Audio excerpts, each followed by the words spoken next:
official depart was given in Middelbeker. So from Middelbeker, 198 kilometres all the way around. This year sees the return of the Muur Kappelmuur, perhaps the most famed of the Flemish Hellingen after a 3-year absence. The Leiberg, Hostellerie, Muur, Valkenberg, the Kruisberg, Taaienberg, or the Bonenberg as it's known, Ekenberg, Wolfenberg, Leiberg and the Molenberg again. And of course, there are those cobbled sectors too.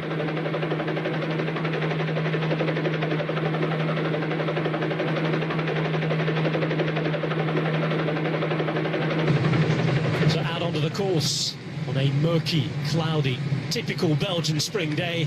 We're live with our 8 breakaway riders, 95.3 kilometres to go. The break includes, well, a rider from Katusha, Alexander Kushinsky, the Belarusian.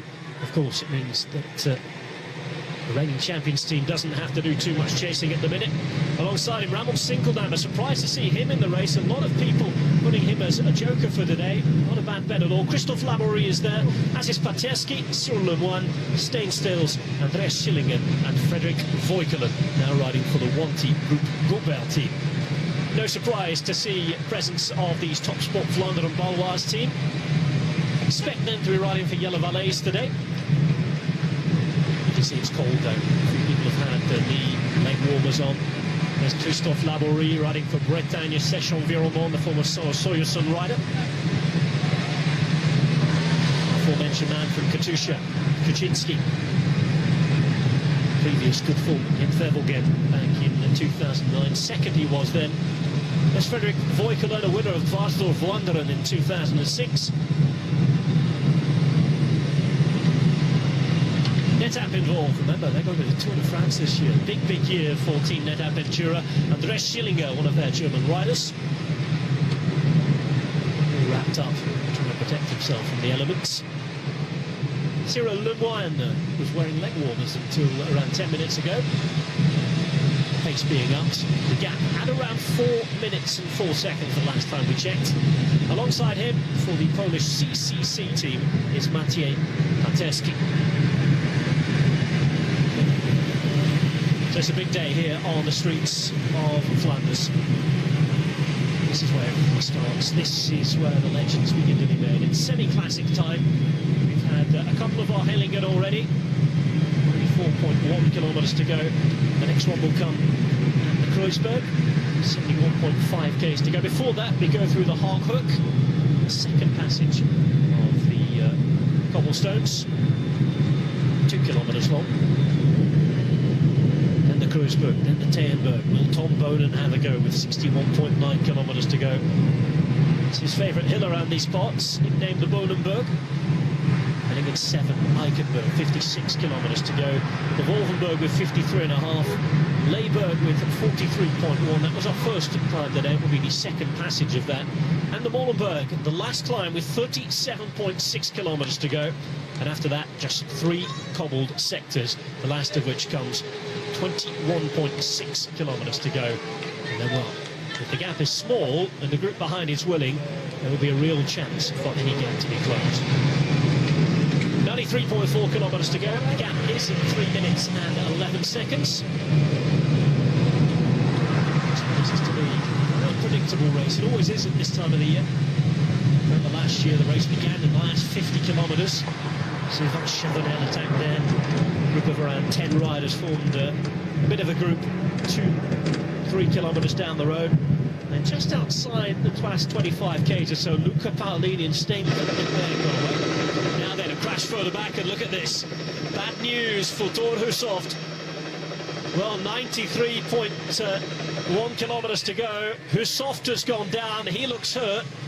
And one of the big favourites for today, and one of the big favourites for the spring, being helped out by Sylvain Dillier. He's taken a bit of skin off his left thigh as Thor Hushovd. Big disappointment for him. The question is it just a bike change? I'll tell you, and it may well be the end for him. If he's going to sit down, then that is not good news for the Norwegian champion. Could we be having our first big casualty of the day? In fact, there's a bit of a gash to the left leg there. Dillier is told to carry on. And unfortunately, as you can hear someone saying, he's out. It certainly looks as though, for today at least, we have lost Thor Hushovd. we're just about to run you through the favourites. It seems that Hushovd, runner-up on a stage of the Tour of Rouvy last week, has gone down in a pretty innocuous crash. And he's just lost his footing. The wheel has gone from under him. Luckily, he's not taken anybody else down. Near the back of the peloton, tries to get up straight away and continue. It is a crash, but not high speed at all. He's just taken a nasty landing there, Mr. Hushovd, and that is not good news. So, first bit of drama, with 90-odd kilometres to go. The gap at 3:07, but the problem's happening behind in the peloton. Hushovd was in good form. A runner-up on the first stage of the Tour de Rouvy last weekend. He also took off on a solo breakaway the following day as well, and showed that his form was just arriving at the right time. He said that he was coming to Belgium to race for the win, racing not just today, but of course tomorrow as well in Kuurne, Brussels Kuurne. That one may be in doubt for him. Certainly today. Looks as though we will not be seeing Thor Hushovd at the minute. You can see Omega Pharma Quickstep with all of their options at the front. Let's have a look at the crash again. Towards the back of this group here, what happens to Thor Hushovd? Well, it's a slight connection with the CCC Polsat rider in front of him. On first look, it was pretty obvious to everybody looking that he just lost his wheel, but he's had a bit of a nudge. And here we go with a Omega Pharma Quickstep working on the front. See the faces of Stibar, Bold a little far behind. Nerves in the peloton. It's that type of racing. It is back, of course. A lot of you watching love it. You have to be careful in Belgium. There wasn't even any road furniture involved. But yes, it was just a little turn around a corner. Dear, oh dear, oh dear. Hushovd looks to be out then. Our first big drama of the afternoon.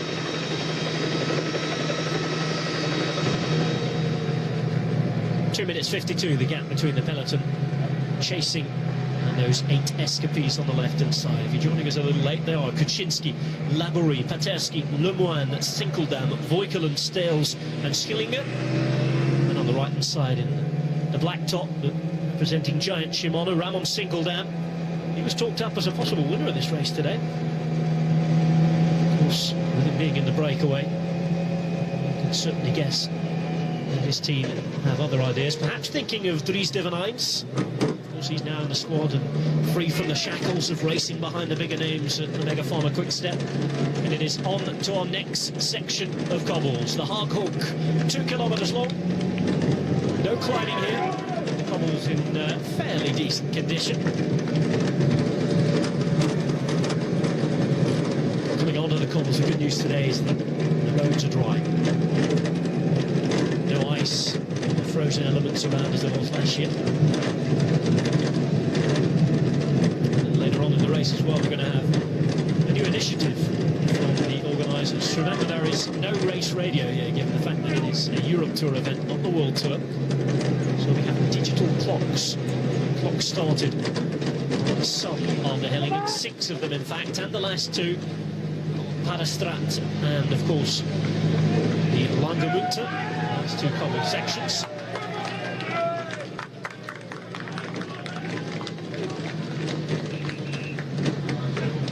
1 kilometre of cobbles to go. To tell us the differences between those in front and those behind. And as it gets a little faster up the front, change of pace all the time, and Omega Pharma Quickstep controlling things. Alongside Française Deschamps, everybody wanting to be at the front to stretch things out. Look at all these turns, thin roads, narrow roads, there's crowd about as well. And you can see just exactly why everybody wants to be at the front here. It is the safest place to be, quite simple.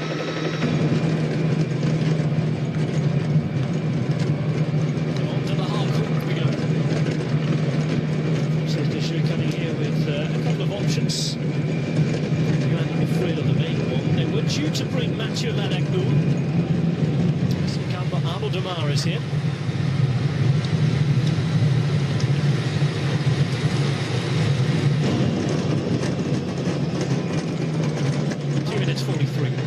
7 kilometers to go.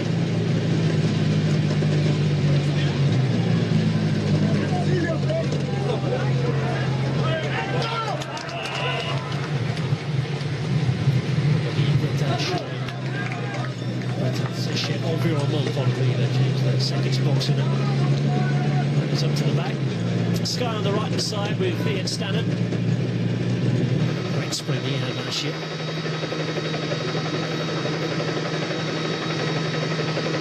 Just to see how they're going to go with. There's no Geraint Thomas this year for them. He was the best British finisher and the best Sky finisher last year. In this race finished 4th. Iceland here as well. This is where he really does come into his own in terms of working for himself, perhaps as well. He considered a decent joker for any sort of race at this level.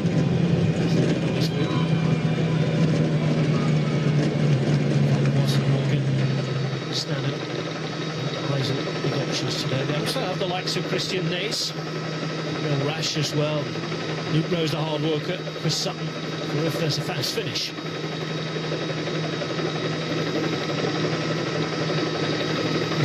Spots of rain on the camera. That's not good news as they come onto the cobbles. Just a moment ago how dry they were, in fact. Certainly from this camera angle, get a glimpse of how dangerous it can be if the peloton's not stretched out here.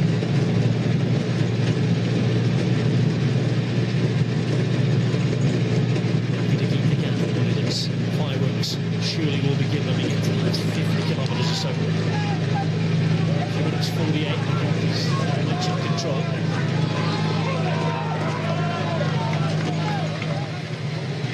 Ramps, plenty of time in which to bring things back. As you see a few of Team Sky supporters on the hard walk.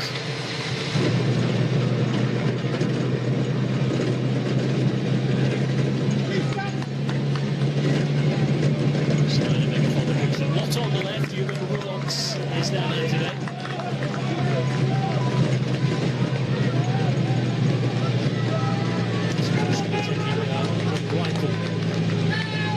To Brussels Kern tomorrow. She's the booster fast finisher as well. Team with the bikes in Argentina back to ride hard for them as well. Not a problem. Mechanical. Looks like a bicycle change required for the CCC rider at the back. Not the best place to be caught out, to be honest. Good news for him is that there's still a long, long way to go. Into Zegelsen. Those are wonderful images earlier as we went up the famous Kapelmuur. Local organisers allowing people to come up and watch on the side of it. Always permitted, of course. Very, very early in the race, though, before our live images were produced.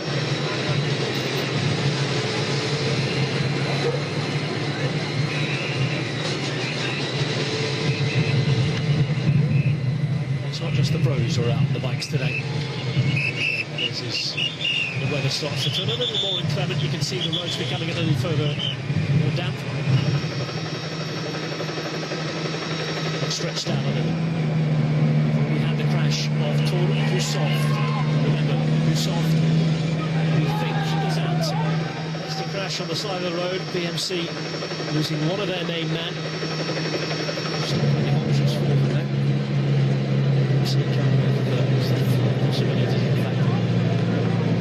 The team that included at 2009 winner Tor Hussoft. 2 top 5 finishes as well. Greg van Avermaet, 3 top 5 finishes in the past 5 years here. Marcus Burkhardt as well, who's previously been in the top 5 at this race.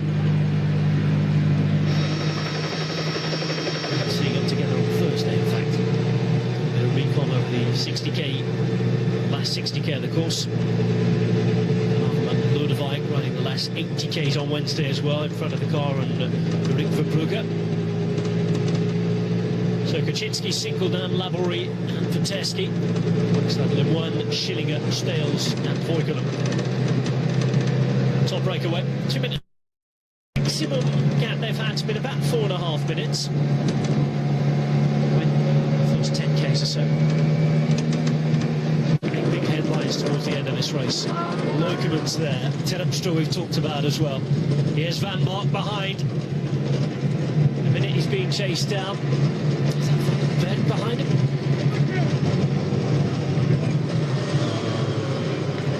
Van Mark overtakes Sinkelda. He's been in the back, remember? Even Roulance is in the chase group. Bolden, Van Mark, Finney is there as well. There's still plenty of big names behind him. Van Mark really giving it a go today. Remember, it was here he made his name 2 years ago. With a big transfer to Belgium. Wanted to go to a Dutch-speaking team. It looks as though it's over for the break, though, with just less than 50 kilometres to go. Flick of the arm from Terpstra. Just getting the feeling they've not held enough of an advantage to hold off the chasing group behind, the one that includes Van Mark. This is Frederik Voikelen in the meantime. Now Sepp Van Mark trying to close that gap. Not the first time he's taken off on his own today. How much is there in that tank, though?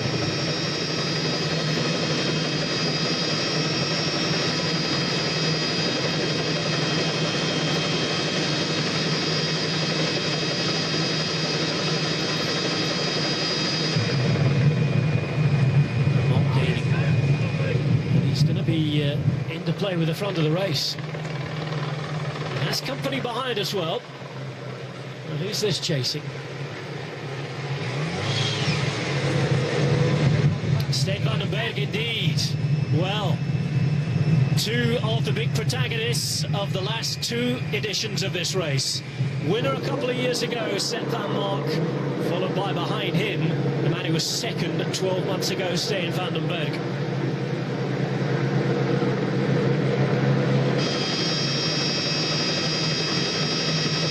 Is magical. 48.8 kilometres to go. The break has been called. It's been a decent job done. Now it's time to hang in there, boys, or at least try to do. Strong group here at the front. Van den Berg is there, Terpstra is there. Chasing behind a few more of those Omega Pharma quick-step jerseys. They won't be doing the work with these boys in front, though. Sepp Van Mark and Belgium will be happy with the presence and composition of this group as well. Dries Devenijns looks to be there too.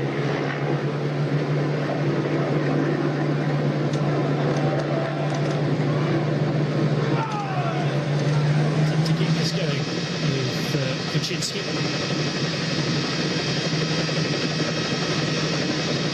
You've missed this type of racing.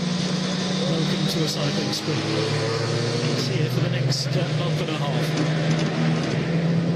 3 weeks to San Remo. Now Sky riding for Victor Bjerregaard Bossenhagen today. Stannard's been active. Bernie Eisel is a man to consider. Christian Mays has already been down in a crash. A lot of riders still with the possibilities here. Big names still involved.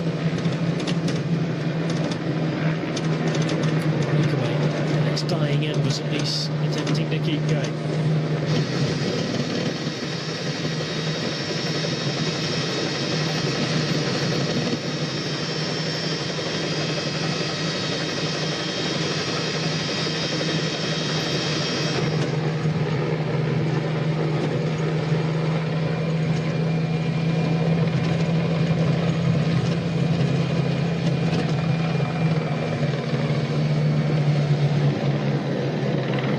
Look around. Brief sensation of hostilities, and it all looks like it's going to come back together. So the last 20Ks really has split these things up. Ever since Lotto made those first tentative moves, Sepp Van Mark duly followed. There are some huge names with giant pedigrees still. I'm not just referring to the two.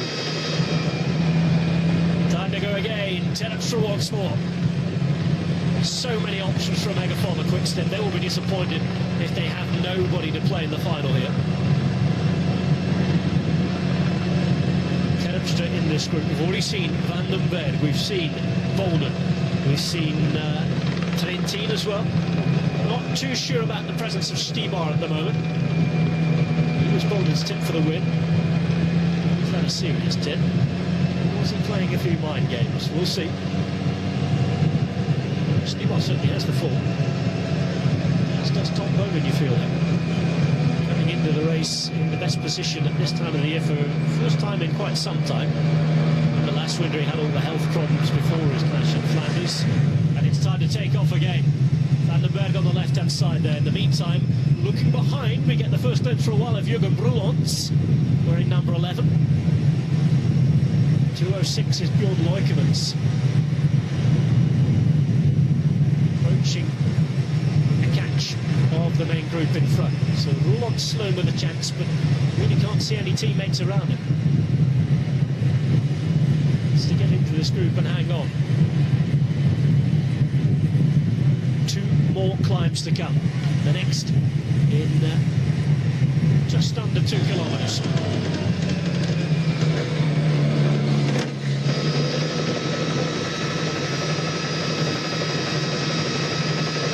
Another nervous corner.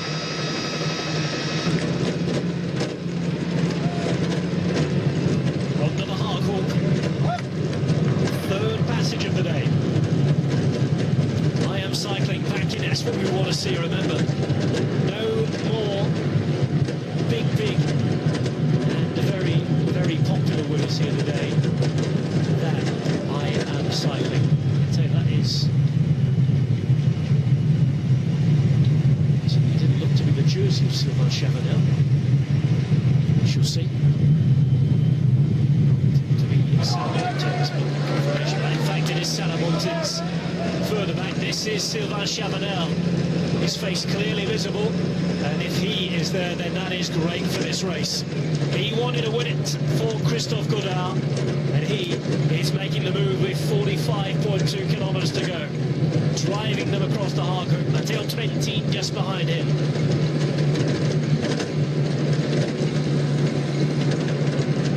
He looks around. Terpstra to the left as well, pokes his head out. Trentin's second wheel, and Chavanel leading them across. Sky have Stannard as well. Vinny Eisel here. Interesting man to play into the final 2. The big boys starting to show themselves now. Quick attack, Vandenberg. Set Van Mark on his wheel once more. Being chased down by a BMC jersey. Is that Taylor Phillip? No, it's not. Greg van Avermaet.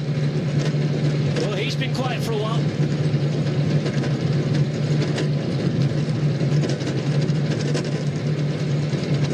Hardhawk providing the latest opportunity to attack. Too many remaining. The Leiberg is our next climb in a moment. Molenberg, 37 k's remaining. After that, just 3 sections of pavé. Paderstraat, Lindenhovenstraat and the Langemunte. They've got Vossenhagen on the left-hand side, still involved. No cessation in the attacks here. This is wonderful to watch.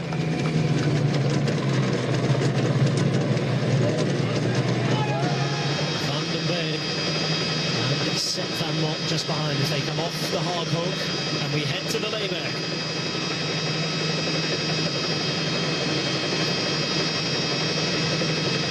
Look how stressed out they are. If you're not near the front now, then you have got a lot of work to do.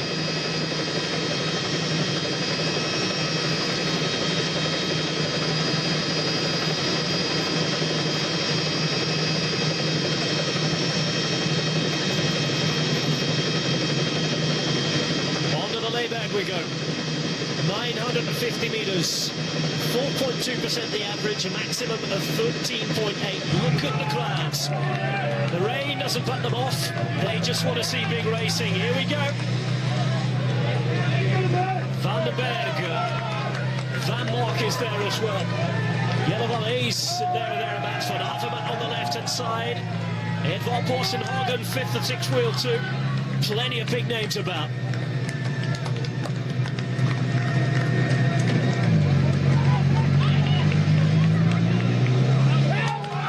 This is the go. They said they were informed coming into this PMC. They had the options as well. Now that Husov's gone, they've got one left. But they're having a go. He's being marked. No wonder. Look behind. This is two Omega Pharma Quick-Step jerseys.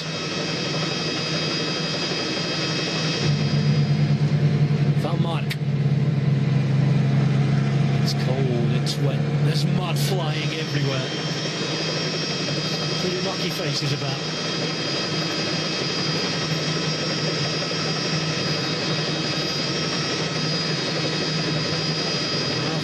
The latest to have a go. Behind, there are 3 Belkin jerseys in this group. And you know that now the winner is going to come from this mass of riders. Said before for Garmin is Sebastian Lankefeld right at the back. 9.6 there's Edouard Tones, who was in one of the big breaks last week at the Vuelta a Andalusia. Roulance is there, and this is the latest move to attack the front. Wassenhagen. Beside him is Terpstra.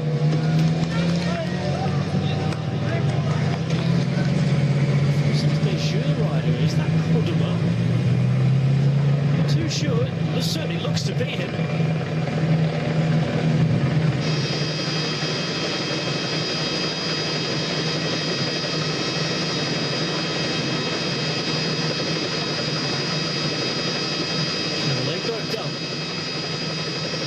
Next up, the Wallenberg. Last climb. Is anybody going to have it in them to make the difference?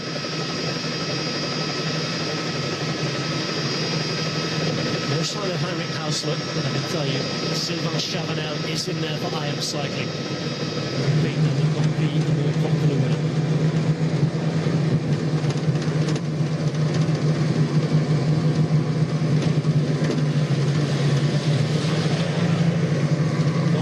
Having a go on the left-hand side. Who's down in Spain will paying for this race. Sky and Chavanel counter-attacks from behind. Stannard follows him. Pace really up here. Miss it here and miss out towards the end of the race.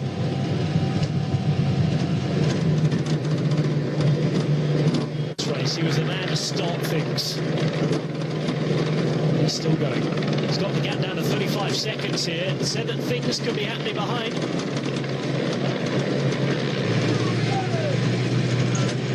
Wilson. Success in junior races, of course. In Andalusia last week.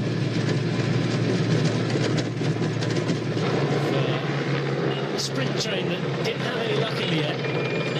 Thought they were going to manage to take things the last stage. Elkin, top sports, almost identical front behind. Shrug of the shoulders, what are you playing at? Come on! Selijaland wants to be involved here. Luis Garcia. No nonsense stuff from Van. Remember, he's on home roads as well. So just down the road from Kent where we finish.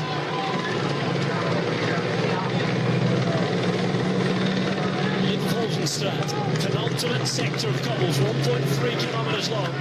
And here we go with Terpstra launching another one on the right. Followed straight away by Boone. Van Bilsen attempting to keep on the wheel of the man.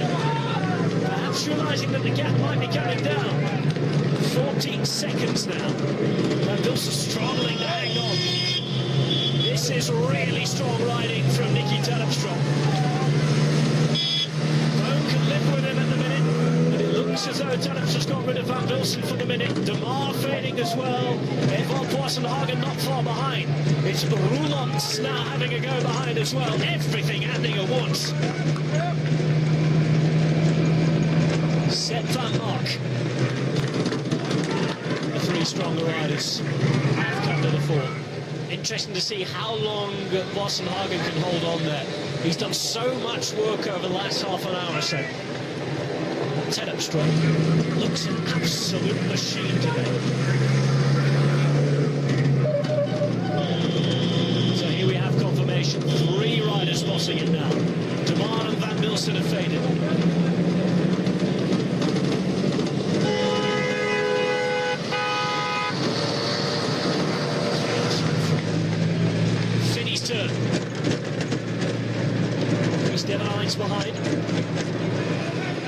seen Van Avermaet have multiple attacks. And there's Kuczynski, the man who was in the break, still hanging on.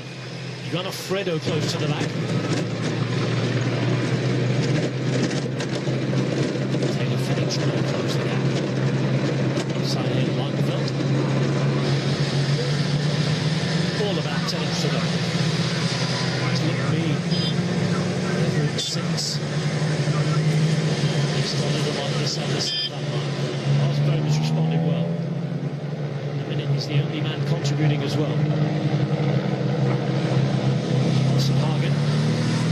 His first big grip. In a round tour anyway. The weather is very similar to this. It was in the north of Italy, Giro d'Italia. Chiavenna was the stage. It was a horrible day. Racing for HTC High Road back then, as it was. Wonderful win. Similar conditions to today. Does he have it to finally ride home and realise his classic's potential? Latest dig, as you can see, came from Lagerfeld. Some tired faces there. Nobody giving up yet, though.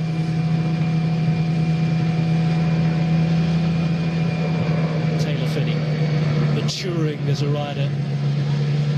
A very, very fast rate. If you don't learn things out there on the road on days like this, then you never will.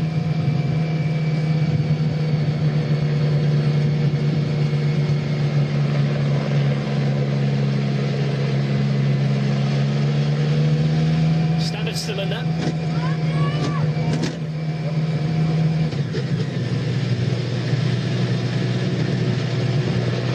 Avermaet pushes his head out as well. 14.4 seconds. The gap isn't budging despite the efforts of these guys. It's going to come a time when they're going to tire. Not too many places with which to launch big attacks. Out front, in the meantime, it's still the same three. And the distance between them and Arnaud Demar growing with Kenneth van Gils even further back. Despite his success in the junior version of the Tour of Flanders a few years ago, it looks as though in the seniors here, he's out of gas.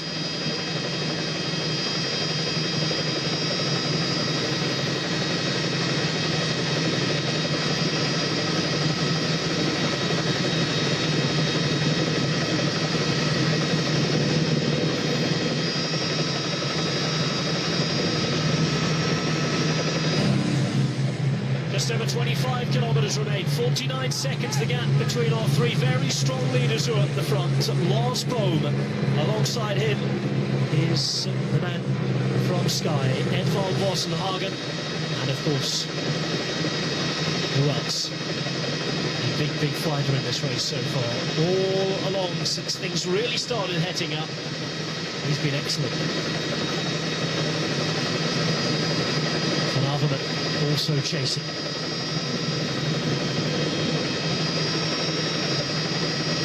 Van Bilsen drifting. 47 seconds the gap.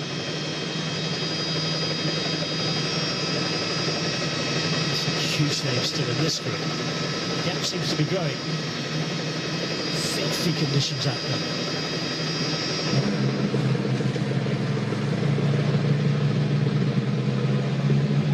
Here comes Roulance then. On his wheel is Van Avermaet. Still in the lead. As the group behind starts to fracture. Voits Garcia drifting back. We have Bohm. We have Edvald Boasson-Hagen and Nicky Terpstra. George, on your screen there is Laurence de Vries.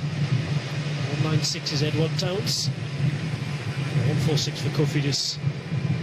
Florian Selijaland, another man who was in a break last week to test his form down in Spain.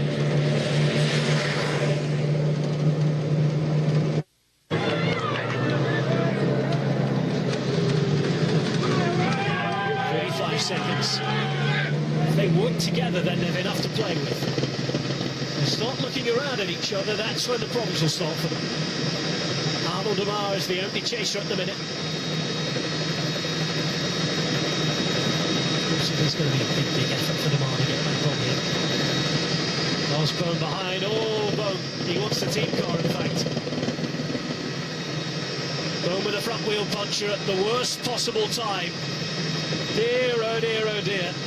And those guys in front between a rock and a hard place, because of course they won't want to attack at this point, but if they don't, they'll lose their lead, so they have to keep riding. Lars Boom and Belkin, disaster striking. And well, things change yet again through luck. Neutral service thankfully is along, but Lars Boom looks behind. Is it worth wasting the energy to get back on in the front? I think he decides it is. He didn't want to have to do that. Dear, oh dear, oh dear. Jürgen Brulon's just behind him. Oh, and he's lost that entire advantage. What a nightmare for Lars Boom.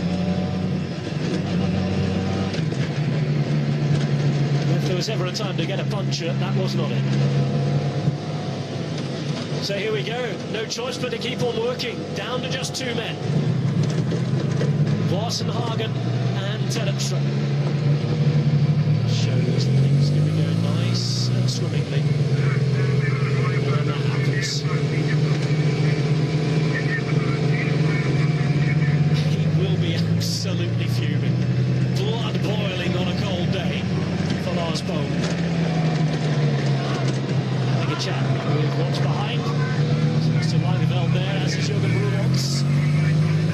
No need to chase for Megaphone or Quick-Step or Sky at the minute. They have the men to do so if necessary, but their men are out in front. 33 seconds here, and a conversation happening. Approaching the Langemunte, the last cobbled section. And whatever's being said needs to be said quickly, and there has to be collaboration.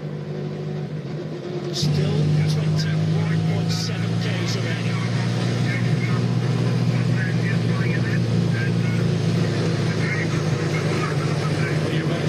Shot of Lars Boom now. Well, these two looking behind. I wonder if they're waiting to see if Fernand de Mar can join them.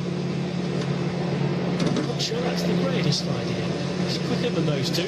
Certainly over a sprint. The question is, has de Mar left too much on the road in terms of chasing? As I said before, this time of year, with all the obstacles they've gone through, the filthy, horrible weather as well, it can come down to just decide what is left. It's not necessarily the fastest finisher on paper who will take it home. Terpstra and Hagen, 34 seconds is the gap over what is left of the big favourites in the peloton. Lars Boom wants to catch them up again. Hagen really putting in a ding. Terpstra behind him. As well, you could probably know there is the equal amount of tiredness in the legs, then Hagen's the quicker. On into the Langemunte for 2.5 kilometres, 20 Ks to go, 28 seconds the gap. That's coming down all the time. This race still is not yet decided at all. On to the final cobbled section. There's doubts here. They don't know what to do. Do we carry on? Do we wait to be regrouped? Do we see if Fernand de Mar can catch us? In the meantime, Sepp van Mark behind, and the race is on once again. Wants some help. Taylor Finney's there. Don't count him out yet. Look at the gaps here. They're all visible in the same shot again. 22 seconds. Juan Alfredo. Devon Hines is in there. Stannard's back up to the front. Strong as an ox, the British rider.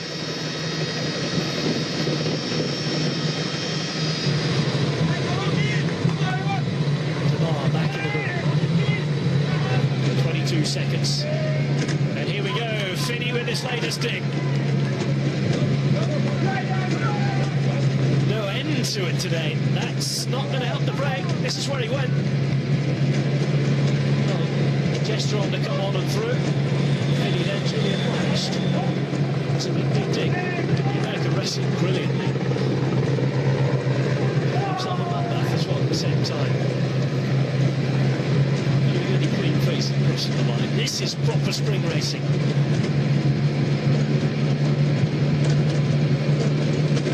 22 seconds. Demar back in the group, as you can see. Vandenberg is still there. Huge, giant frame of this. So strong on his home roads. And Mark wants more bodies to commit. Gabriel Rasch is still there for Sky as well. He's been hiding for a while. Here comes Selijaland. They were hanging about, and this is his dig. Is this his moment? Selijaland needs to find a strength to hang on here. Edvard Selijaland picked his moment on the Langemunter, and he's putting distance between himself and Nicky Terpstra. Key moment in the race. Inside 20 k's to go. The gap is going down. Selijaland doesn't want it to come back together, and he is attempting to ride for dear life now.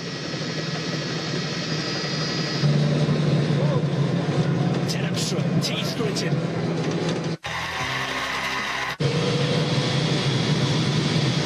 What a start to the Cobble Classics.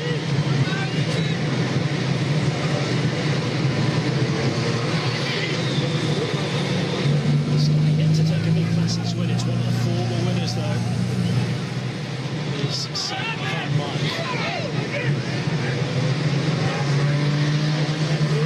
Former winners as well. Obviously, he's the 2011 champion. So we know that classics pedigree. Questions being asked in the gap to the camera then. Arms up there. And this is Langeveldt. Loves this race, knows this race, he's won this race, and he's leading the chase. Wonderful race we're seeing. Going to get some fuel into those muscles somehow, though. This is the moment for Edvard Selijaland. A look behind. Time for half a conversation. I can tell you, Terpstra does not look impressed. So suspicious of each other. And here we go. It's counter-attack time.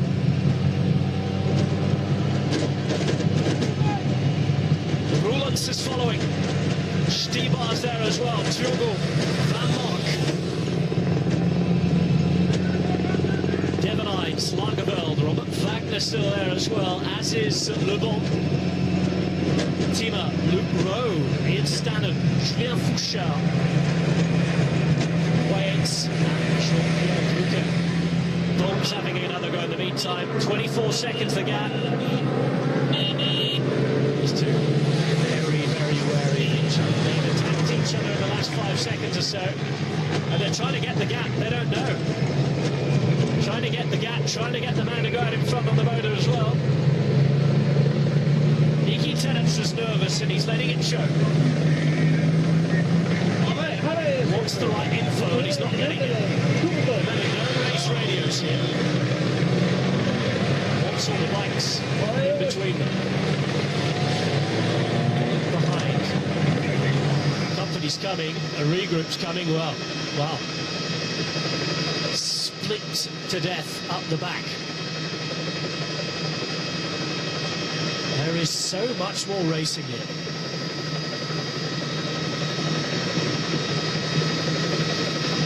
And those of you talking up Zdeněk Štibar at the start of the race, he's still involved. It's his time of day.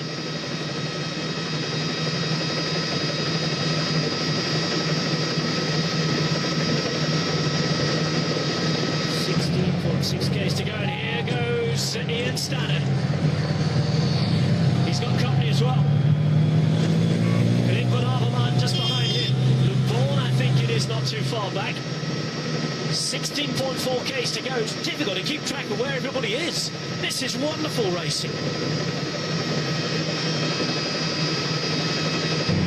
We look towards the front again. Former British champion Stannard, who was excellent last spring. Just needs that big wind to break through on this stage. But Avermaet, remember, 3 times in the top 5 in this race in the last 5 years. Seems to be the story of this spring season.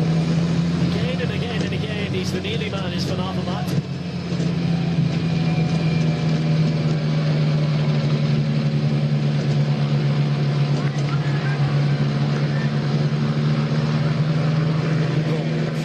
manager with plenty of options. 15.7 Ks. Captain House is causing delays. Everybody looking at each other. It's working for Standard and Van Avermaet at the moment. That's a dangerous combination. They have a gap.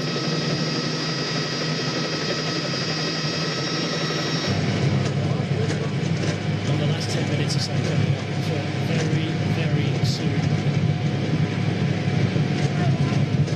So we get to 5-10 Ks to go as well. Still don't count out the possibility that it could be a small sprint here. There's a decent loop still involved.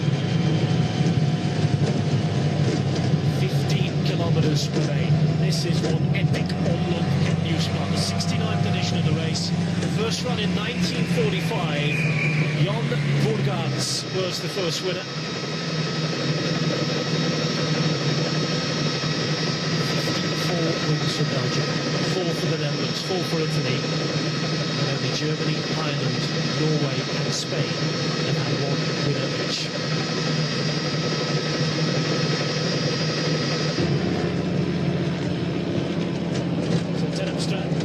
Hagen back in the bunch. It is they who have to look on as others attack now. Le Bon is having another go. This is Alfredo in the meantime. Riders all over the road. Group number 3 it is. Standard and Van Avermaet in perfect position at the minute.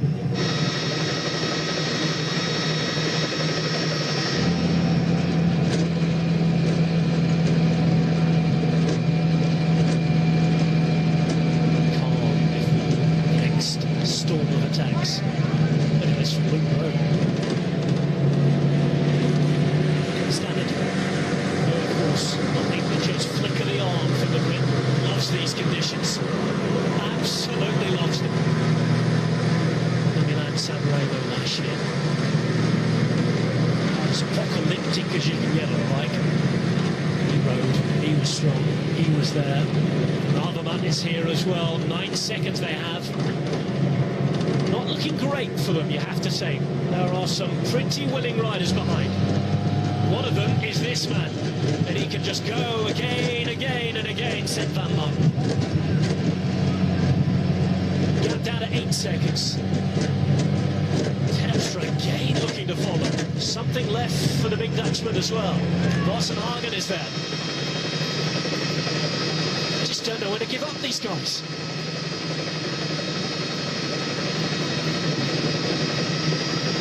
You're watching, you're sitting comfortably on a sofa, busy, or if you've just come in from a ride like the one that these guys are putting themselves through.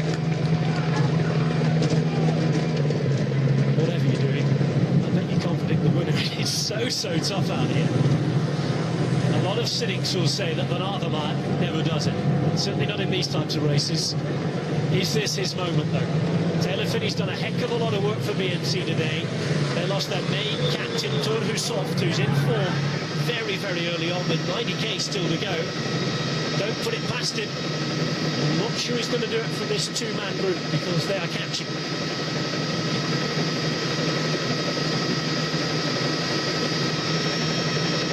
Again, whoever wins, there is a full list of riders who have done the world of cycling and this race. A massive honour to them. This has been a breathtaking watch, and 12 kilometres of it remain.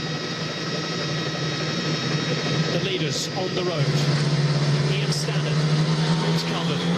Barely see the Union flag. There's representation of the former British champion. Just in front of Greg Van Avermaet of BMC.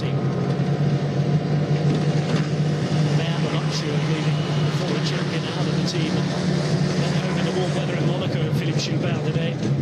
This is the chase behind, and Nicky Terpstra coming back for more. Set Van Mark once again involved. Hagen, just a matter of meters they have on Taylor Finney, who's trying to chase them down now. Dries de Van is there as well. The only active force left for Gian Shimano.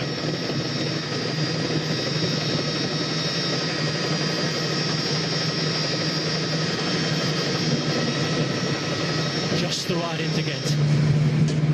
That That's all that remains for these guys. Through Medal Baker now, and approaching the outskirts of what is the most, one of the most probably scenic cities in this part of the world.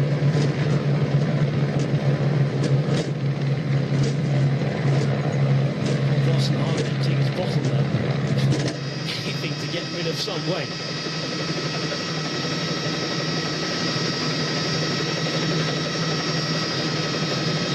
Seconds. Back to Group 2. Stannard and Van Avermaet riding well here. There's a battle going on behind to see who can stay involved.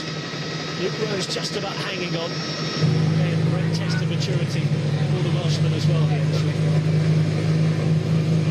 There's Van Mark. Cap off to him. What a performance, whatever happens. Former winner of the race. 2 years ago, he surprised Poland in the sprint. It won't be Tomaka's year, we don't think, this year. There'll still be some involvement from his team.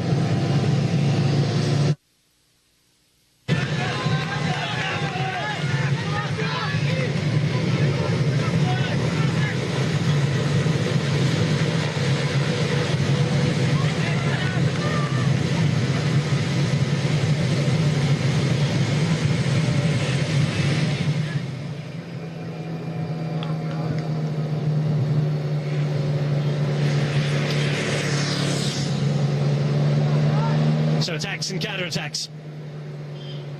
11 seconds now. Top Sport really laying it on. 5.5k to go. 38 seconds to those behind in this group. It is excitement, and it's coming all the way through to the last 5 kilometers here in the Het Nieuwsblad. Stannard still pedaling on 5 from the front. What a ride from him. But it isn't going to be another nearly ride. We shall see. There's Selijaland behind, who is, of course, not going to chase his teammate Sky. Very strong for once. And is this the moment? We said it around half an hour ago. Just as a passing moment. Of course, Terpstra again wants info. He's not happy today. Is this Sky's moment? Van Avermaet. To these two on paper. The last few minutes of what has been a truly epic race. 4.5k's to go. Count Group 3 out of this now. It is between 5 riders at the front. Greg Van Avermaet, Ian Stannard, and 10 seconds behind them we have the very strong group of Terpstra, Selijaland. As the latest time check is being filtered through, and of course, Sepp Van Mark, former winner of the race, right there, 46 wheels on through. Selijaland conserving a bit of energy. Comes back together, then Sky again will feel that they have the chances.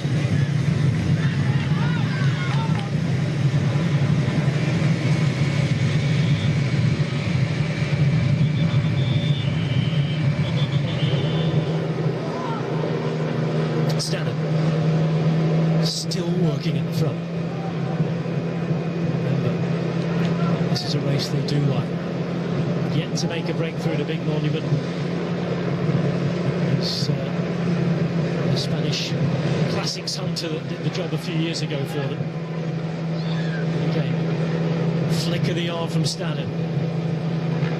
Don't need the sunglasses anymore. It is game time. The end game is here, and here goes Van Avermaet. Stannard has to stay with him. They've got to keep this gap. 12 seconds. Meantime, there has to be some concerted effort behind to try and close it. Those at 46, forget them now.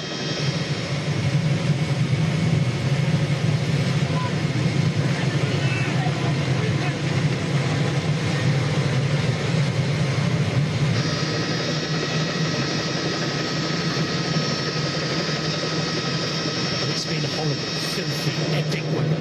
Just look at the riders' faces. An ounce of colour visible on the kits anymore.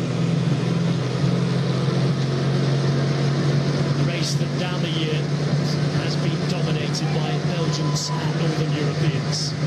Well, we have a Belgian and a Northern European in front. 12 seconds. Van Avermaet and Stannard. The United Kingdom has never had a winner of the Omloop at Nieuwsblad. Van Avermaet looking to become the 55th Belgian to take the tries.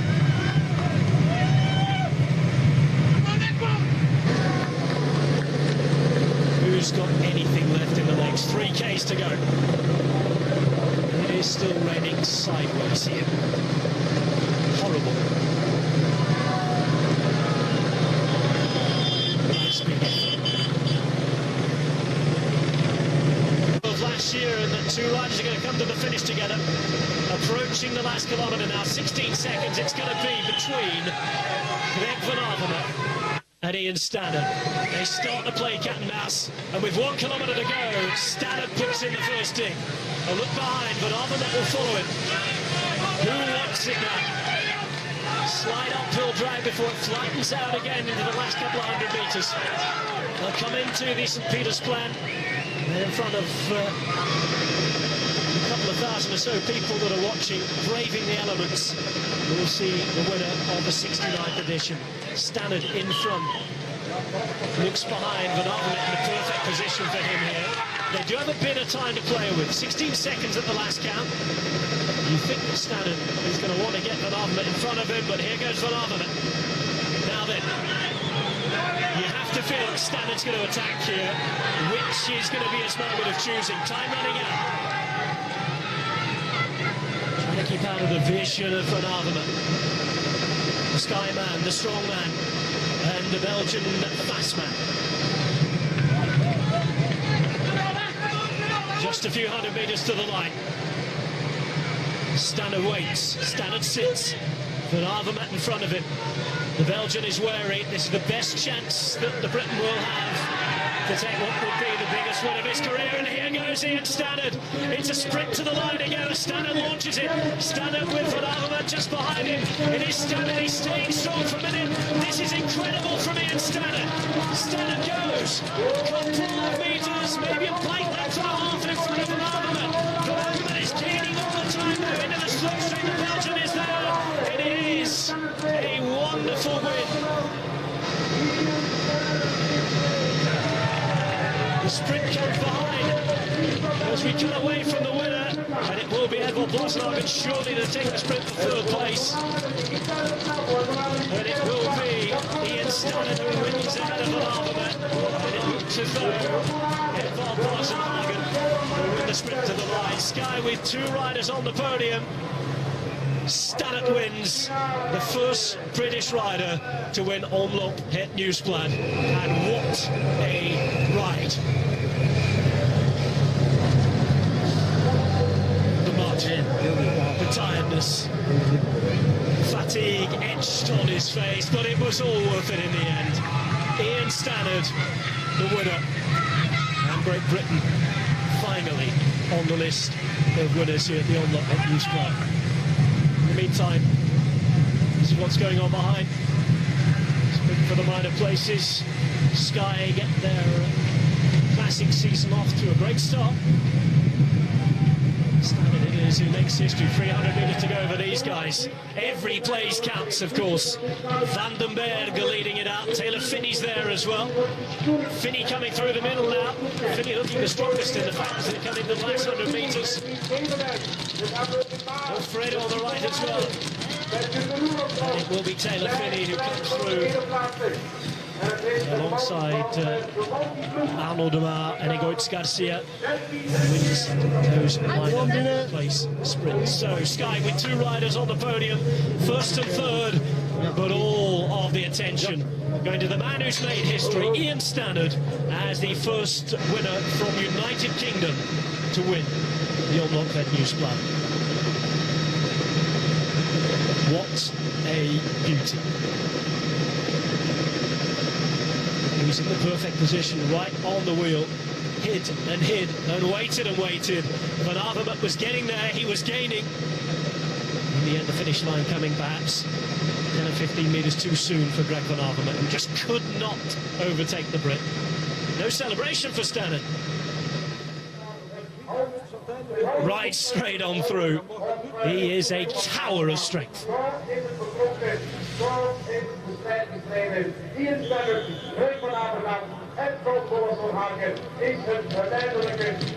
Ian Stannard, Greg van Avermaet, being Greg van Avermaet and picking up a podium place.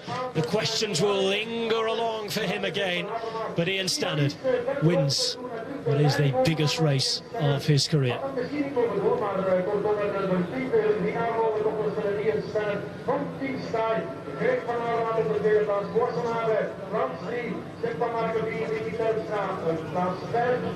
One more look at the sprint. Launched with around 200, 250 metres to go. Impressive that he was able to hold that there as well. Such strength from the big man. And the man they call Yogi held on to it with that bear-like strength. Wonderful win. I wonder if he's realised yet.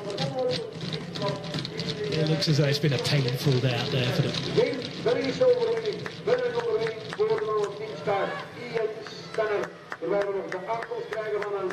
So just his second win as a professional, Ian Stannard. Since stage on the Tour of Austria in 2011, the British Championships in 2012 as well.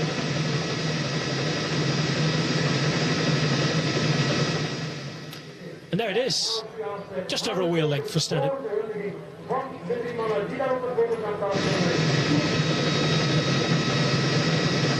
So confirmation of the results. Ian Stannard, Greg van Avermaet and Edvald Boasson Hagen is the podium. Sepp van Mark with another superb ride. Nicky Terpstra had plenty to play for as well. Jean-Pierre Drucker, Taylor Phinney, Dries Stevenijns and Egoitz Garcia from 10th last year to 9th this year, with Arnaud Demar flying the flag for France. It was close to call from straight on. Stannard looked to have taken it, but no celebration from the guys. As we look down on Gent's new football stadium. Lamco Arena, a pretty impressive arena.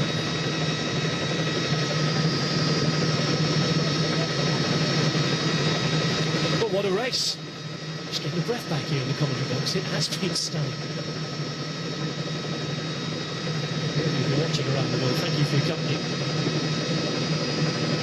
We hope to have you along for the next 6 weeks or so, because if all the racing's going to be anything like that, then we are in for a real treat this spring. Ian Stannard, this guy winning in 2010 with Van der Fletcher, as he was nicknamed, Joan Anthony Fletcher. I said before, he's probably sitting on a beach or on his surfboard somewhere watching this, but he will be a very happy man, because Ian Stannard has taken the win for Great Britain, and Sky had their first one-day win of 2014.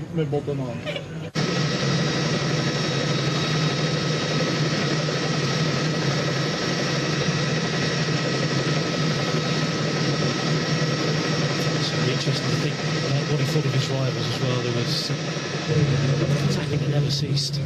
He's one of them, Greg van Avermaet. Needs help to get dressed, he's that knackered. He is absolutely tired out, the poor soul. Shivering as well down there. No wonder there wasn't enough strength. That is not a nice sight to see. Well, I wonder how many of these riders we'll see in Kuurne, Brussels, Kuurne tomorrow. Rest of the peloton riding on it. Kudos for everybody to finishing who has finished today. Just showing off their race numbers 9 minutes back. Well, you won't blame them for keeping the coats on with this weather. Absolutely filthy.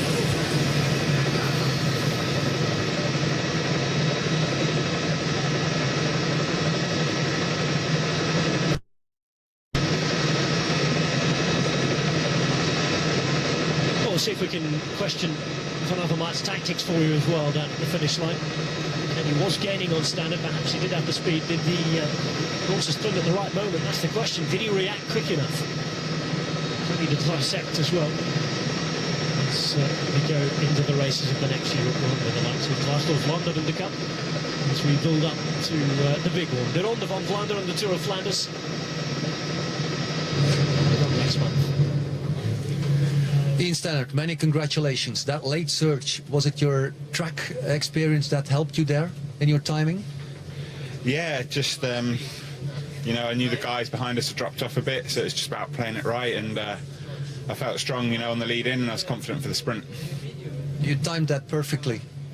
Why that distance? You knew how far you could go? Yeah, I knew 300 metres, you know, needed to wind it up a little bit and not super fast, so it just worked out well, and it was a bit uphill as well to try and get a gap, so yeah. Did you expect to surprise him? Because he was surprised.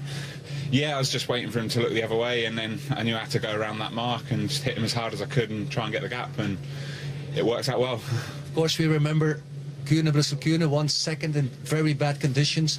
Today wasn't that cold, but you're a bad weather specialist, that's for sure. Yeah, no, I mean, it wasn't the warmest of days either, and you had to stay dressed up, and you know, it's about getting your clothing right and staying as warm as possible. Thanks very much, Ian Stannard.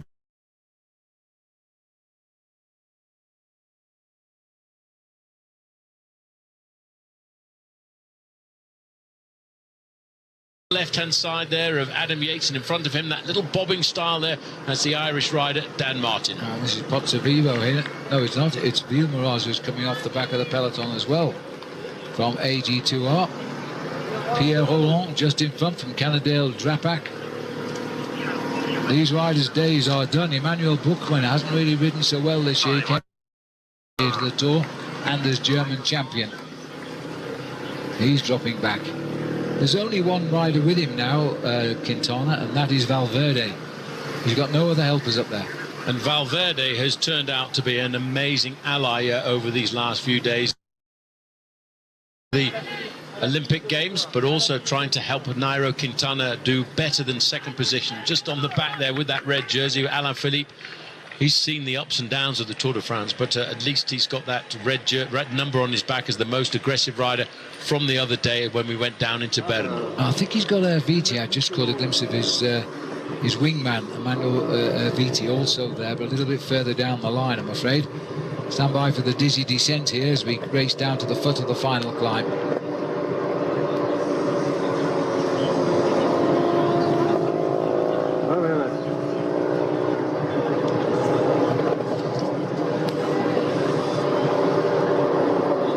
Steph Clement knows these roads well. Just having a look at the attack going forward there, Phil. This is Steph Clement on the back of the group, and I would not be surprised if that wasn't Jarlins and Pantano who made the move on the descent, and with the man who he beat to the finish in Culos just the other day, and that, of course, Rafał Majka. I've just gone to 15 kilometers to go, and it could be a case of deja vu for these two riders when we start the last climb. So here we've got the riders who finished first and second on the stage into Culos, looking over his shoulder. Mike says, no, it's all up to you, mate, for the moment. I know how good you can sprint when it comes to the end of a race like this, and he's doing everything he can to stay in contact, but he has managed to get himself maximum points over the top of the climb, over the Col de Forclaz. It was Majka, Vukla and Morabito.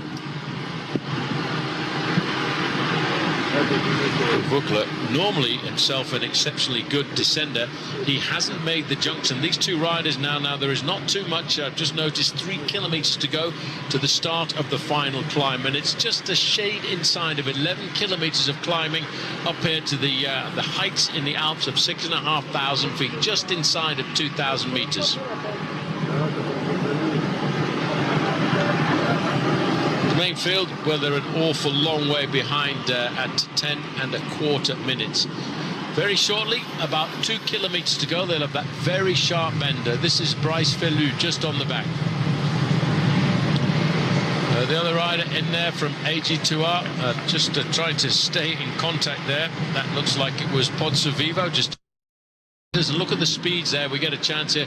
65 kilometers now, 75 kilometers now for the chasers, who are not much more than 300 meters behind. Well, here we go, Paul. We're back on the road to Culos. The same two riders holding off the peloton. I wouldn't bet against it either. Well, the difference is, Phil, that was a downhill finish into the town of Culos and a flat sprint over the final kilometre. Here, you have to get caught when you cross the finishing line because the road continues to climb up to another 400 or 500 metres after the finishing line, so it is a serious uphill finish. Peter Stettner here, just finding it a little bit rough at the moment. In front of him is Damiano Caruso on BMC. Dropping away from a very small main peloton now. Here it is. Let's go and have a look in there. Sat at the back now, ready. I'm a bit surprised it's Geraint Thomas. He looks like being the next to go off. That's an indication he's not too comfortable there, but to just look how many riders are left for Team Sky. The only way, I think, to put Chris Froome into any difficulty is to try and isolate him on this final part of the climb. Further on, as you said, we've got two races going on today, the race for the victory. I just think that Jarlinson Pantano is a slightly better climber than Rafael Majka. Majka's done a great job so far. They're about a kilometre away from that right. Well, here it is. There's the right-hand bend. Whoa, let's watch this. Oh, our cameras are cut away. Oh, now we go. The reason they cut away, Phil, was because Geraint Thomas has been left behind by that group, and now he's obviously paying for all of the work he's done in the early part of the event. Well, he's got a long slog up to the finish today. The first two are around that corner, but they're now going downhill pretty quickly.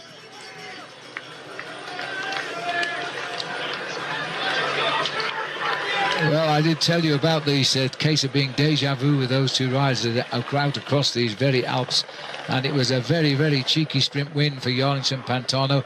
A big win it was, Paul, for his team IAM too. They needed that. They'd never won a stage of the Tour de France. No, and they got that first victory under their belt, but it's a completely different finish. I remember this from driving up this morning. A beautiful entrance into that tunnel, which was completely decorated with bicycles painted up in red and white. And those are the colours, by the way, of this region of Switzerland. Just gone past the banner, 10.4 kilometres to the summit of this last climb of the day. It's outside category. It is a rough one. I can tell you a little bit about it. It's the climb of the Emerson, 10.4 kilometres over 6,400 feet. The steepest part on the climb, Paul, is 15.6%. It's horrible. It is an awful climb. HC, by the way, stands for hors category, which means outside categorization. 10 kilometres to go, and there is no respite from here to the finish line. It starts a little, should we say, a little bit gently. It looks quite normal here. It's just an alpine pass, but wait, this is a toughie, and there's a lot of people here as well. Vincenzo Nibali also looking a bit concerned about the way that break is thinning out, the bunch is thinning out. The yellow jersey still has three riders with him. Quintana's trying to get on the back wheel of Chris Froome. Well, Nibali obviously in a very good day. Chris Froome is being followed by Bauke Mollema, who is in second place in the overall. And I wonder if he's looked back at history to remind himself of just what happened to him a couple of years ago when he was in a position like this, second overall coming out of the rest day. Now that looks like the rider from Katusha, Zakharin, making the move in the red jersey. Well, he's the rider that's up in the breakaway. And he doesn't know if he's going to the Olympic Games yet because of all the politics surrounding selection of athletes from Russia for the Rio Games. He's been selected by his country. Steph Clement now, 72. He did a lot to lay the foundations for the attack for Jarlinson Pantano. Puts a lot of pressure onto the shoulders of his teammate. The next acceleration comes from the local rider there because that's Steve Morabito in the red, white and blue jersey, FDJ, as I said, the number. Oh, Bryce Fellou was about to make the move there, which was a bit of a surprise. Well, there he is, Bryce Fellou. He's never won a race since he conquered Arcalys a few years ago now. This breakaway has been completely spread eagle. Thomas Vauclair had a long chase to join the breakaway. He got up there too farthest, right into the distance. We start hairpinning shortly. There are 6 hairpin bends on the climb up to the finish line. And it finishes going uphill, by the way. Yes, well, after about 4 kilometres of climbing, the easiest gradient is in the first part of the climb. It's around about 6 and 7%, but once you get to 4 kilometres into the climb, then it climbs up to the 9% gradients, and there's only one moment of respite at around about 4 kilometres to go when it gets as easy as 8.5%, but for the rest, it is a very difficult climb. And there's a gradient in the last kilometre of around about 12%, so it really does get quite infernal in the last part of the race. Still no moves in the yellow jersey group. They've just come inside of the 10-minute mark, as we still see and still wait for the moves to come from the... And now this is a little bit of an acceleration. Vincenzo Nibali says, right, now we're going to start to lift the pace. Fabio Aru comes across there, but Sky respond to that move quite easily. There they can see the indication of the 10.5 kilometre point to the summit. Well, there is the Mont Blanc. We've been all the way around these Alps. It has been so clear over these last few days. It is the highest point in Europe. As you can see from there, it is exceptionally high, and it climbs up to, I think the summit of Mont Blanc is pretty close to 15 or 16,000 feet when you do the translation. That's 4,800 meters. You'd be grasping for oxygen up there, Phil. Well, I'd give a fortune. There's no road, so that's good for me. We're going up to 1,960 meters now, and it's the finish right on the top. It's the highest finishing line of the race this year. And these are saying they've only got between 5 and 10 seconds advantage over the chasers. So yes, they have to collaborate. And I suppose the interesting thing is that they've been in a breakaway situation like this. And the strange thing is, and on that occasion, it was in fact Micah who put Jarlens and Pantano into difficulty on the climb. In fact, they've been caught there. Zakarin has come back from nowhere. 1:49 now, so 3 riders with another rider in pursuit, and that's Bryce Filou of France. Well, you know, Zakarin here has come back, and he's really throwing a message out to the Olympic Games. He's been selected by Russia, but he doesn't know if Russia's going to the Games yet. And he's got great form, that's for sure, and the course would suit him. Steph Clement, number 72 there. These boys are riding quite sensibly at the moment, because this climb still has 8 kilometres to go, and it gets steeper. Well, the finish of the stage, Fano et Mousson. We turn short of the French border, French-Swiss border, by about 2 kilometres. We're now returning back into the heart of Switzerland here. Well, this is the main field. The yellow jersey group are now starting the final kilometres of the descent. Very shortly they'll take that right-hand bend, Phil, and start the final climb of the day. They're doing speeds here, as you can see, around about almost 80 kilometres an hour, 50 miles an hour. And obviously Fabio Aru has seen this as a day that is important for him to move up and improve on his 10th position in the overall standings. He will move up a place tonight at least, because TJ Van Garderen, the American from Team BMC, well, he's been left behind, and he's going to lose huge chunks of time on a climb like this. 21 riders left in the main chase peloton. A little bit of cramp creeping in there by the look of it. That rider is actually Mark Ellis, I think. Irizard at cramping up. He's still at the back of the yellow jersey group there. Yeah, Zabeldia, no stranger to finishing in the top positions in the Tour de France, but here he's just going to try and hang on for as long as possible, because he realises how important it is for Bauke Mollema to have a teammate up alongside him, because when this race starts to split up, it's important to have a teammate there in case you have a mechanical problem or need somebody to pace you over, so just to get you back into the race. The snows on the north side never melt completely throughout the summer. So we're now looking at 3 leaders. Zakarin, the rider we're just looking at there in 3rd position, rode across the gap. He was expected to be a top man in the Giro d'Italia, but a crash out of the Giro d'Italia forced him to change his plans for the Olympic Games. And so not very long after he had that nasty crash in the Giro d'Italia, he was on the rollers. He was getting himself ready to train back up for this race. The team put him into this race to try and use the Tour de France as preparation for the Olympic Games, which is now for all of the Russian athletes.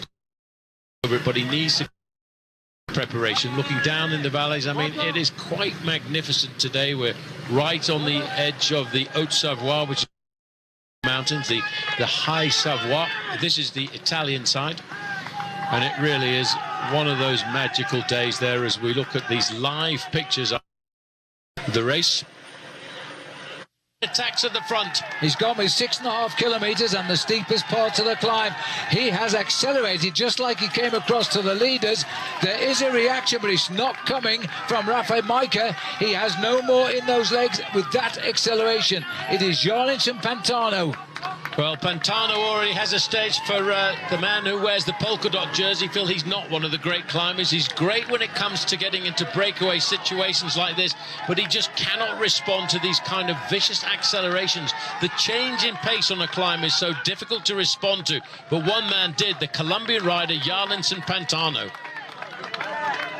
I don't think Zakarin there, Phil, expected him to come back.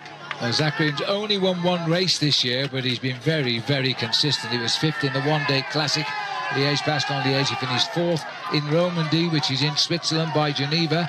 He's not very far away from Geneva. And he was 4th in Paris-Nice, where he won a stage of that race. Now then, I wonder what language they're speaking as he tries to speak to the Colombian. Well, whatever was said, and I suspect they spoke in English to each other. It looks as though they've decided to run another acceleration. You know, he must have taken a look at the face of Pantano and thought, I'll try once more, and it's going to work for the moment. Well, he's hit him very hard. Pantano now a bit losing metre by metre. He needs to get back into some form of rhythm with that. That was a very vicious acceleration coming from Zakarin. Well, his only Grand Tour stage win ever was last year on the 11th day of the Tour of Italy, the Giro d'Italia. A man who does not know if he's going to the Olympic Games, but he has been selected. And they say the course suits him. I think we can see why now. It's very hilly. Zakarin totally committed. He's tried a number of moves this year in the Tour. None has worked out yet. The Basque flag is flying under the nose of Pantano. He's still an awful long way to go. He's made it very, very early, and there's room for Pantano to actually recover from this. You can see written all over his face, Phil, the pain. He wants to win today. Maybe it's a bit more special for a Colombian to try and win today as well, because it's Colombian National Independence Day. And Nairo Quintana of Zakarin is going to be hard to pull back, while in the yellow jersey group, all of a sudden a race that's been dominated by Team Sky is being dominated by a different team. This is Vincenzo Nibali of Astana, not riding for himself, a former Tour de France winner, riding for his prodigy, and that of course is Fabio Aru, who's sitting right up there in 3rd position in that line. No, interesting point was they didn't travel up here this morning. Many of them slept up here overnight to make sure that the job was done. Look at the face though here, Phil, on Jarlins and Pantano. Now, is this a move here? Because Valverde. This is Valverde who's stretching the legs. He's come to the front. There'll be no move from Team Sky. It's up to the others to get the seconds back. They'll just let the pace slow down. They're not going to waste their energy today. Well, actually, I just noticed now, coming up alongside there, you can see a little bit of a gap starting to appear by Chris Froome. All of a sudden, his teammates might be ungluing him. Watch Pantana here. Quintana, sorry, watch him. He must have seen that gap open. Why doesn't he attack? He can't. Maybe he can't, and maybe he's waiting. It's a playing game at the moment, but towards the top of this climb, there will be some serious truths. I'd take my hat off, though, to the man over on the left-hand side there. He's one of the oldest men in the breakaway, Alejandro Valverde. Phil goes again. Well, that's worth a try, because remember, the last week of the Tour de France last year was not... He lost half his lead in the last 2 days in the mountains. And oh, Phil, look, all of a sudden, Froome again losing a little bit as they see it, and now dripping by. Now's there giving up the pacemaking. This is all on the effort from Alejandro Valverde here. Wout Poels is up behind him. Roman Kreuziger cracks. That's Henao in number 2 on his back. And I just wonder if Chris Froome went and looked at the videos last night about the last time he came up here in the Criterium de Dauphiné back in 2014. He was dropped and left behind by Alberto Contador on that occasion, and he lost his overall lead in the race. And he lost to Contador by just 20 seconds. And the way this Tour is going, those seconds will count. He's going to hang on, but if Quintana has got anything in those legs, he's got to go. He's got to gain, even if it's only 20 seconds. Well, he's right on the wheel of Froome. Yeah, Wout Poels and Nieve are sharing turns at the front. Froome just keeps looking down that gangly, ungainly style of his, and you just can't read how his body's going to react. Well, this man is reacting to the crowds now at 2 kilometres to go, and having driven this part of the course, Phil, we know that the barriers will start in about 400 metres time. Just around that corner, he's inside 2 kilometres from the finish. Concentrating, hurting, he knows he's under 2, the feeling must be great. And they're not going to counter the move, they're more concerned about the yellow jersey. Well, I'll tell you what, Phil, Sky at the moment are nursing Chris Froome. Richie Porte is sitting there in 4th position there, right on the wheel of Nairo Quintana. Quintana comes up alongside Froome just to have a look into his eyes, maybe, just to see how he can, if he can read. Well, I must confess that I really think now that Richie Porte might make a stab. Number 91 down there, he's watching riders go. They don't need to panic on the attack of Dan Martin. Dan Martin is 9th overall, but he's lost himself more than 5 minutes. So, again, I would think that Chris Froome will be waiting to see if he's going to get any moves coming from the riders closer to him. Now, watch out. Aru. He looked to me as though he was getting a bit twitchy there on the right-hand side. But even Aru is quite a long way back. Aru is actually behind Dan Martin at the start of the day in 10th place overall. But you will see a move come from Chris Froome if there's an attack coming from Bauke Mollema. Well, here comes the Irishman now, looking over his shoulder there. He's got a gap, but he's still a long way from the finish. He's a lot more than 1.5 kilometres, of course. Froome, I just keep wondering, Phil, he just seems to be having a hard time holding on to Alejandro Valverde's in difficulty there, as well as Tony Galopin, who was in the breakaway early on today in the red jersey. He's going backwards. Well, it's going to become one-on-one now because Valverde's gone. Quintana can't do anything about Froome. Froome seems to be getting tired, but there's nobody can hit him. And Bauke Mollema, he's looking to profit by anybody else's mistakes. He's in the group, but he's done nothing. It's the white jersey in front of the white jersey. Well, they've slowly clawed their way back now to the... Martin not showing any fear of the reputation of these men. This is the best Martin in the Tour de France, but currently he's going nowhere. Sebastian Reidenbach slipping away off the back as well, and his name's on the wall just around the corner. 4 kilometres to go. This is for the chase, remember. The other boys will be looking for 1 kilometre to go. The other boy will be looking for 1 to go. Martin's made his move. He's been put back in his place. Quintana gives nothing away and frankly does nothing right now. I'm just 23 and 24 years old, those 2 young riders getting practice in the Tour de France. One day either one of them might be in the position to win this amazing race. 1 kilometre to go. And on Colombian Independence Day, going to take 2nd place to add to his victory into Culosa just the other day. It's going to be Jarlens and Pantana. What a brilliant ride by this man. I tell you what, Switzerland seems to smile on him because... Look at the average speed, 25 miles an hour with those 2 climbs. That's unreal. It's unbelievable. As we see, Pantano still not got quite up to the finishing line, but I was just about to say it was in the Tour of Switzerland we first saw how well this young man was riding when he won a stage there and finished in 2nd place in the overall standings. Oh, the cars have been sent away, what they call the deviation, so now you're on your own to take the glory of the day.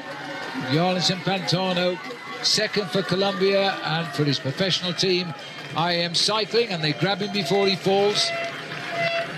Now, I wonder if we haven't seen Mike on the climb at all. We haven't got enough cameras, but he should be next man up. Yes, is the big ride here, because any second will do for Richie Porte. He needs to continue. He may not know the demise of his teammate, the American TJ Van Garderen, who I think is going to lose big time tonight. Another man dropped is Jacqueline Rodriguez. A Tasmanian now trying to gain a few seconds, always believing a 2nd or 3rd place in Paris is very real. Well, Richie Porte knows that this is important days for him as well to try and climb onto the podium and make good the 1 minute and 40 seconds he lost on the 2nd day of this Tour de France, not on his own fault because of a flat tyre at the wrong possible time. That little acceleration came from Nairo Quintana, but he couldn't move. Now all you can see is Chris Froome keeping a little bit of an eye on everything else, and Fabio Aru makes the next acceleration, looking for a few seconds here or there. He's looking for a few seconds because Dan Martin's just been dropped from that group, and Aru could climb over him in the 14 seconds. They're also saying that the man in 2nd place overall, Bauke Mollema, is in difficulty. Froome has just gone over the top though now. Now here's how you collect seconds, but Quintana looks, at least he's going to hold on to him. This isn't the Chris Froome of the last few days of the Tour de France. He tried, it didn't happen. He'd be worried about the progress of Richie Porte. He'll try to limit it to just a few seconds. Well, you know what? Richie Porte knows Chris Froome extremely well, but again, Froome is having to rely on his friend and on his teammate Wout Poels, who's come back there once again. Well, Richie Porte really does have the legs and does have the condition to handle a 3-week bike race like this, but all of a sudden Wout Poels is dragging back Chris Froome, and in fact now there's a little bit of dateline between Froome and Quintana. Froome has seen this and said, right, I'm off. Any time I can grab anywhere on any of my adversaries, I'll do it. He just closes his eyes, grits his teeth and goes. And Wout Poels looks over to see the face of Quintana, saying, well, there's your yellow jersey, Nairo, it's up to you. And he's come right up to Richie Porte here.